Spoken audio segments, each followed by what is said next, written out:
आम आदमी पार्टी जिला अध्यक्ष अल्पसंख्यक प्रकोष्ठ के हमारे साथ है हारिस हसन उर्फ गोलू भाई। ये नगर पालिका परिषद के वार्ड मेंबर रहे हैं और बलरामपुर नगर पालिका के जो पूर्व अध्यक्ष रहे हैं स्वर्गीय जावेद हसन साहब और शाबान भाई हैं जो वो भी वार्ड मेंबर ही थे, उनकी पत्नी अध्यक्ष हैं रही हैं, तो उनके सहयोगी रहे हैं। इनके कुछ आम आदमी पार्टी के लिए चूँकि वोट मांग रहे हैं और लोगों का ऐसा आरोप है कि आम आदमी पार्टी मुस्लिम कैंडिडेट्स को हराने के लिए खड़ी की गई है और ऐसा लोगों को आरोप है कि ये भारतीय जनता पार्टी को मजबूत करने के लिए इनको खड़ा किया गया है। इसके बारे में हम इनका हारिस साहब का बयान जानना चाहेंगे, इनका क्या कहना है। हारिस साहब, आपसे जानना चाहेंगे कि आपके जो प्रत्याशी हैं अलीक भाई, ये मैदान में है, बहुत युवा है और काफ़ी जोश है, जो है और लोगों को समर्थन भी इनका मिल रहा है, इनको मिल रहा है और एक योग्य उम्मीदवार हैं, अलीगढ़ मुस्लिम यूनिवर्सिटी के छात्र नेता रहे हैं। आप सब ने इनको सहयोग करके कैंडिडेट बनाया है, तो आपने क्या सोचकर इनको कैंडिडेट बनाया है? आपको पता है कि इस समय पूरे यूपी में जिस तरह के अतीक अहमद का केस हुआ, एक समय में जब नगर पालिका का चेयरमैन का वार्ड मेंबर का चुनाव चल रहा है और कहीं ना कहीं राजनीतिक जो आंकड़ेबाजी है वो इधर उधर होने वाली है। ऐसी स्थिति में हम आपसे जानना चाहेंगे कि एक मुस्लिम कैंडिडेट को जो है हराने के पक्ष में लोगों का ऐसा कहना है, ये एक आपकी चाल है, इसके बारे में आप क्या कहेंगे? सबसे पहले तो मैं आपको शुक्रिया अदा करूंगा कि आपने अपने चैनल के माध्यम से मुझे बोलने का मौका दिया और आपके चैनल के माध्यम से ही मैं अपने जनता को भी नमस्कार करूंगा।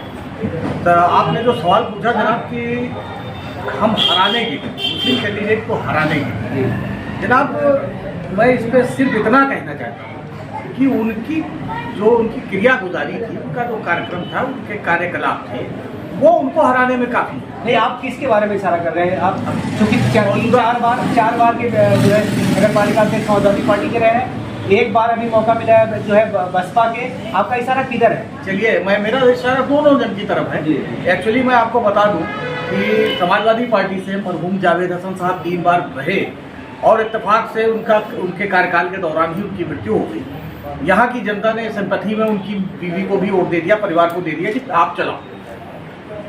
2.5 साल का कार्यकाल बीता, 3 साल का कार्यकाल बीता, जो भी समय उन्होंने काटा, उसमें उन्होंने वो कार्यगुजारी कर दी कि नेक्स्ट इलेक्शन जो आया, हम लोग भी थे, साथ में थे, लेकिन क्या ऐसा कर दिया, क्या ऐसा जनता को दे दिया अध्यक्ष होने के बावजूद, क्या ऐसा आपने गलत कर दिया कि 15 साल की खेती वो चली गई?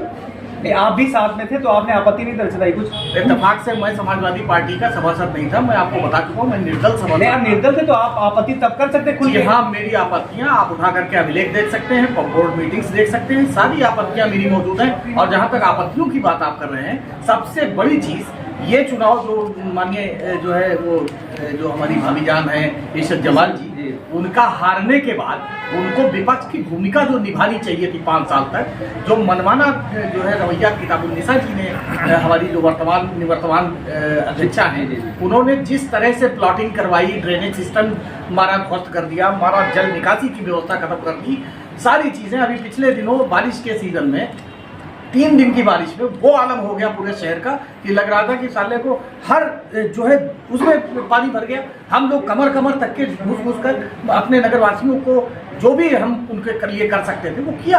अब अगर वो 5 साल तक के लगातार उस पर आपत्ति जताती रहती, विपक्ष की भूमिका निभाती रहती, तो क्या ऐसा मतलब निरंकुशता आती? नहीं, मैं जानना चाहता हूँ, आपसे ज़्यादा आपका समय बहुत महत्वपूर्ण है, आप चुनाव में निकले हुए, मैंने आपको रोका हुआ है, मैं क्षमा चाहता हूँ, मैं आपका ज़्यादा समय नहीं लूँगा। बस मैं आपसे 5 सवाल पूछना चाहूँगा। पहला सवाल तो ये है, 5 आप जो है ऐसे कोई आपत्तिजनक बातें बता दीजिए जिससे आप समाजवादी पार्टी से नाराज़ हैं या बसपा से नाराज़ हैं। 5 ऐसे मुख्य मुद्दे बता दीजिए जिससे आप बसपा से नाराज़ हैं। तो मैं पहले किसको बताऊँ? नहीं, बसपा को बताइए। बहुजन समाज पार्टी जी के प्रत्याशी जो है इसमें किताबुन्निसा, उनसे आप नाराज क्यों? पर्सनल मैं किसी से नाराज नहीं, आप उनका जो कार्यकाल था, वही बाप का मतलब बाहैसियत अध्यक्षा, उनको जो काम, नालियों की सफाई नंबर 1, कूड़े के ढेर अंबार जो हर जगह पे देखे जा सकते हैं, 2 नंबर 2 जो जल निगम द्वारा सीवर लाइन डाली गई और उसके उपरांत नियम में है ये कानून में है कि उसको फिर खोदाई के बाद पाइप डालने के बाद उसको पुनः उसी तरह से बना दिया जाए। इसकी व्यवस्था नहीं की गई। गलियों में आप जाकर के देख सकते हैं कि सारी गलियां खोदी पड़ी हुई हैं। नंबर 3। नंबर 4, आप ये देख लीजिए कि इस वक्त ठेकेदारी की प्रथा, उन्होंने बहुत बड़ी घोर समस्या यहाँ पर जो है इकट्ठा कर दी है कि कहीं भी मानक के अनुसार जो है कार्य नहीं हो रहा है और सब उनके परिवार और चट्टे बट्टे ठेकेदारी कर रहे हैं, जिसमें आराम शराब काम कर रहे हैं। मानक की कोई सारी अवहेलना हो रही है खुले। हमको ये भी नहीं समझ में आता है, जनता का जो है गाड़ी कमाई से वो टैक्स लेते हैं, हाउस टैक्स देते हैं, देती है जनता, वाटर टैक्स देती है, तो इसके उपरांत उनको जो है सुविधाएं ना मिले, ये घनघोर। अभी ईद के दिन लेटेस्ट आपको दिखा दूं कि ईद के दिन इतना गंदा पानी आया। अभी हमारे पूरे शहर की जनता गवाह है इस बात की। नहीं, अभी तो निवर्तमान है, उनका कोई वो नहीं है। नहीं, अभी अगर देखिए, नहीं, बहुत सही, आपने बहुत अच्छा सवाल किया। अभी वो निवर्तमान है। अगर ये व्यवस्था अगर सही होती उनके 5 साल के कार्यकाल में, तो श्रीमान जी एक दिन में पानी गंदा नहीं होता। तो प्रशासक नियुक्त है, तो उनका प्रशासक मात्र अभी कितने दिन हुए हैं प्रशासक नियुक्त हुए। और सम्मानित पत्रकार महोदय, आप खुद बहुत कायदे से जानते हैं कि जब एक टंकी बिल्कुल नीट एंड क्लीन, जिससे पानी का पीने का पानी जो है, मुद्दे से मत भटकिए, खाली पॉइंट पे बात करिए। 5वां पॉइंट क्या है? 5वां पॉइंट मैंने बताया कि उनका जो है जितना भी वाटर सप्लाई का उनका सिस्टम है, जगह जगह पे पंप खराब पड़े हुए हैं, जगह जगह पे उनकी गंदे पानी जो है घरों में जाते हैं। समाजवादी पार्टी के 5 ऐसी बातें जो जनता के लिए हानिकारक रही, आपको आपत्ति है, वो बताइए। समाजवादी पार्टी के जो कैंडिडेट थे, उसके बाद उनके डेथ के बाद जब उनकी कैंडिडेट उनकी पत्नी आई, उसके बाद हम लोग ने इशरत जमाल में ये सोचा कि ये भी उसी तरह से लोगों को सुविधाएं देंगी। उनके प्रतिनिधि के रूप में उनके इकबाल जावेद नाम के लड़के, फ्लावर जावेद, जो कि अभी आपने कहा कि लोकल का इलेक्शन होता है, इसमें संबंध अच्छे होने चाहिए, आपका किरदार अच्छा होना चाहिए, आपके ताल्लुकात अच्छे होने चाहिए। मतलब कोई शहर में, हाँ नहीं, शहर में आपका ताल्लुकात ही इस किस्म का हो गया। आप जाकर के पूछ सकते हैं सर कि वो मतलब अजीबोगरीब अंदाज में वो जो है सामने आए, और इसी वजह से यहाँ की जनता ने उनको नकार दिया। 5 मुद्दे खाली बताइए। 5 मुद्दे ये है कि वो पूरी तरह से जनता के नंबर एक जो है, वो उन्होंने जितनी भी रोडें बनवाई अपने 2.5 साल के कार्यकाल में, तो 2.5 साल का उनको, इसके पहले 5 साल, आप 15 साल को और जोड़ लीजिए, क्योंकि उनके जो है तो उसमें श्रीमान जी सिर्फ चूना और पानी की सरकार चली। वो पानी छिड़कवा देते थे जो है त्योहार में, और जो है चूना छिड़कवा देते थे, इससे जो है किसी जनता का भला नहीं होना। हाउस टैक्स एक बार उन्होंने सेल्फ टैक्सेशन के लिए लोगों को बुलाया, दूसरी बार से मनमाना टैक्स लगवा दिया। तीसरा आप ये जान लीजिए कि जनता में ये इसलिए क्योंकि ठेकेदारी के उसमें रजिस्टर्ड उसमें मात्र जो है 3 या 4 ठेकेदार थे, और सारे लोगों को बाकी उसमें जोड़ करके बिल्कुल आधारभूत कमाई की गई, जिसका कोई हद हिसाब नहीं।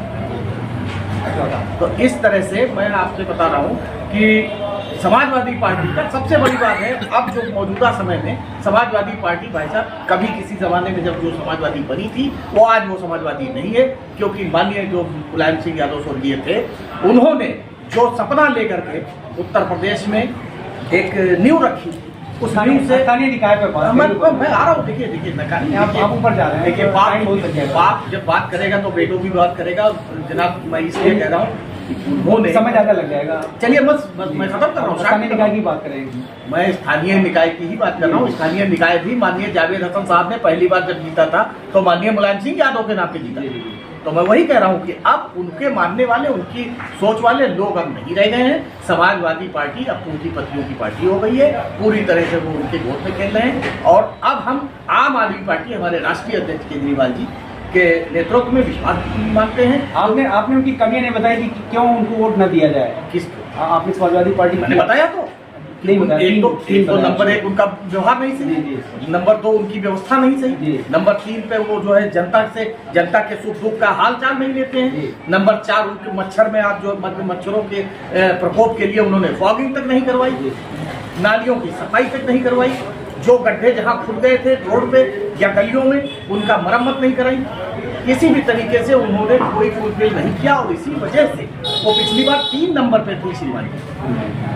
पिछली बार जो चुनाव हुआ था, जिसमें किताबुन्निसा जी जीती थी, उसमें 3 नंबर पे वो, तो हमारे ख्याल से 3 नंबर वालों को चलिए ठीक है, ये गोलू साहब है, हम आखिरी सवाल आपसे पूछेंगे। आप बताइए, आपका प्रत्याशी जो लड़ रहा है इसको आम जनता वोट किन मुद्दों पर दे? मुख्य 5 मुद्दे बताइए, ना कि जो आपने 20 एजेंडे बना रखे हैं। इसको, ये तो बहुत अच्छी चीज़ है आपका, आपने जनता की तरक्की के लिए, जनता की भलाई के लिए आपने बना रखा, बहुत अच्छी चीज़ है। लेकिन आपको क्या लगता है कि 5 ऐसे कौन से महत्वपूर्ण चीज़ें जिसलिए इनको वोट दिया जाए, जनता वोट दे? मैं अपने अरशद अली जी जो कि हमारे आम आदमी पार्टी के कैंडिडेट हैं, उनके लिए नंबर 1 सबसे बड़ी चीज़ है ईमानदारी। इनके अंदर घनघोर ईमानदारी है, ये ईमानदारी से कार्य करते हैं, जो कि शिक्षक हैं और शैक्षिक संस्था चला रहे हैं ये, और शिक्षक अध्यापक तो आप जानते ही हैं। नंबर 1 इनकी ईमानदारी, नंबर 2 इनका डिवोशन। ये जनता के प्रति इतना डिवोटेड है, उनकी समस्याओं के प्रति इतना डिवोटेड है। इन्होंने ऑलरेडी पहले भी कुछ काम कर रखे हैं, कोरोना काल हो या और दीगर समस्याएं हो, उसमें इन्होंने किया हुआ है, तो इनका डिवोशन। नंबर 3 पे आता है इनका जो है शैक्षिक होना, क्योंकि हम संविधान को बिना शिक्षा के नहीं समझ सकते। शैक्षिक होना बहुत ज़रूरी है अधिनियम, नगर पालिका अधिनियम को समझने। और नगर पालिका अधिनियम द्वारा हमें क्या मौलिक अधिकार मिले हुए हैं, कौन से हमारे मौलिक अधिकार हैं, कौन सी मूलभूत सुविधाएं हैं, किस तरह से, किस संविधान की कौन सी धारा के तहत हमको ये मिल सकता है, ये एक शिक्षक या एक शैक्षिक आदमी ही बता सकता है। आखिरी ये है कि ये पूरी तरह से डिवोशन और युवा हैं, एनर्जेटिक हैं, और सबसे बड़ी बात है कि ये हर आदमी के दिलों में राज करते हैं अपनी जबान के जरिए। जनता से आप क्या कहना चाहेंगे?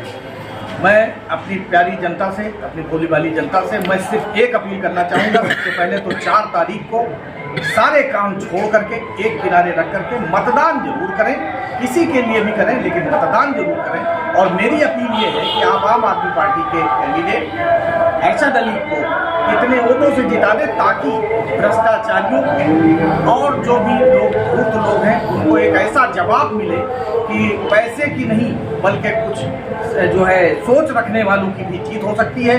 सिर्फ पैसे वालों की जीत नहीं होती है, सोच वाली भी जीत होती है। इसलिए प्यारी जनता को मेरा अभिवादन है, नमस्कार, जय। धन्यवाद हारिस हसन साहब। ये थे हारिस हसन गोलू साहब, जिला अध्यक्ष अल्पसंख्यक आम आदमी पार्टी, और अरशद अली साहब हमारे साथ हैं आम आदमी पार्टी से। हिंदी संबंधित के लिए मैं संतोष रिपोर्ट। नमस्कार। 3 बार समाजवादी पार्टी के स्वर्गीय जावेद हसन साहब चेयरमैन रहे हैं, 1 बार जो है उनकी धर्मपत्नी जी चेयरमैन रही है, और इसके पहले अभी लगातार जो है किताबुन्निसा जो साबान अली जो इस समय बसपा के प्रत्याशी हैं उनकी पत्नी रही हैं। तो ये तय है कि यहाँ की जनता ने हिंदू मुस्लिम को दरकिनार करते हुए जो है मुस्लिम प्रत्याशियों को लगातार जो है वो जिताया है। ऐसा लोगों का आरोप है कि आप जो है समाजवादी पार्टी को कमज़ोर करने के लिए लड़ रहे हैं, इसके बारे में आपका क्या कहना है? ऐसा कुछ नहीं है।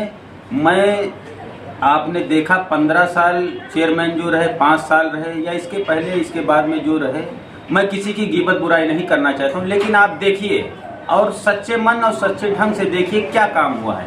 आप एक काम बताइए जो सर्व समाज के लिए हो। आप एक काम, पत्रकार महोदय, आप इंटेलेक्चुअल, आप एक काम बताइए हमको कि क्या है जिससे आम जनता को बेनिफिट मिले। गली नाले सीवर लाइन सब खुदा पड़ा है, जो खोद दिया गया उसको पाटा तक नहीं है नगर पालिका अध्यक्ष महोदया ने। नहीं, इसके पहले तो अभी तो जो है वो किताबुन्निसा जी शाबान जी देख रहे थे। हाँ, वही कह रहा हूँ, जो खुदा है सीवर लाइन वो पटा तक नहीं है, ड्रेनेज सिस्टम कोई है ही नहीं। अभी घर घर पानी, बाढ़ जरा सी आई थी, इससे भयंकर बाढ़ 69 में आया, लेकिन कहीं पानी नहीं गया। ये जल निकासी की व्यवस्था नहीं, इसलिए घर घर पानी, इबादत गाहों में पानी, मंदिर में पानी, मस्जिद में पानी, सबके दुकानों में आप पानी। एक प्रत्याशी इसलिए ऐसा आरोप लगा रहे हैं? नहीं, आरोप नहीं, ये जनता ने देखा है, आप लोगों ने भी देखा है। जनता ने देखा, जनता ने वोट दिया है। शाबान अली को या उनकी धर्मपत्नी को अगर जिताया तो जनता ने जिताया है। बिल्कुल जिताया। तो ये सब चीजें उनके जहन में जरूर रही होंगी, तभी उन्होंने वोट दिया होगा। जैसे उनका कहना है कि बलरामपुर में अगर यहाँ पे जो है अगर अस्पताल नहीं रुकता तो लोगों को बड़ी खासा दिक्कतें होती, इसमें उनका बहुत अहम रोल रहा है। कोई अहम रोल उनका नहीं रहा है। अस्पताल का जो रोल रहा है, हमारे बगल में पूर्व सभासद सैयद हारिस हसन गोलू साहब बैठे हैं, इन्होंने अस्पताल का मुद्दा उठाया, वो पैसे के दम पे उन्होंने उसको कैश कराया। सहयोग रहा है, लेकिन गरीब आदमी को दबा दिया जाता है, पैसे वाले उसका क्रेडिट ले लेने लगते। चलिए, चुनाव का माहौल है, आप बहुत बिजी हैं, हम आपसे बहुत ज्यादा समय नहीं लेंगे। हम आपसे ये जानना चाहेंगे कि आपकी अपनी लड़ाई किससे है, आप किससे अपनी लड़ाई मान रहे हैं? मेरी लड़ाई जनता के हक अधिकार के लिए लड़ाई है, और मेरी लड़ाई इस जालिम भ्रष्टाचारी सरकार से, नहीं नहीं, आप घुमाइए मत इसको, हम सीधा सीधा पूछ रहे हैं। बलरामपुर नगर पालिका में बसपा, भाजपा, सपा अपने आप को लड़ाई में मान रहे हैं, आप किससे मान रहे हैं कि आपकी लड़ाई किससे है? मेरे मुद्दों पे लड़ाई, मेरी लड़ाई गरीबों के लिए है, मेरी लड़ाई इस आवाम के लिए, जनता के लिए, बलरामपुर के डेवलपमेंट और विकास की लड़ाई। मैं किसी पार्टी से लड़ाई क्या करेंगे, हम चाहते हैं कि हम विकास का काम करें और जनता के हित के लिए काम करें। ये जो सारे 20 हमारी मैनिफेस्टो में जो सारी चीज़ें दी है, मैं उसको फुलफिल करूं, और जिसको लड़ना होगा वो लड़ेगा मुझसे, वो तो वक्त बताएगा कि कौन किससे लड़ रहा है। अभी शुक्रिया, धन्यवाद। ये थे मोहम्मद अरशद अली, आम आदमी पार्टी से बलरामपुर सदर के चेयरमैन पद के प्रत्याशी। हिंदी संवाद के लिए उमेश तिवारी की रिपोर्ट।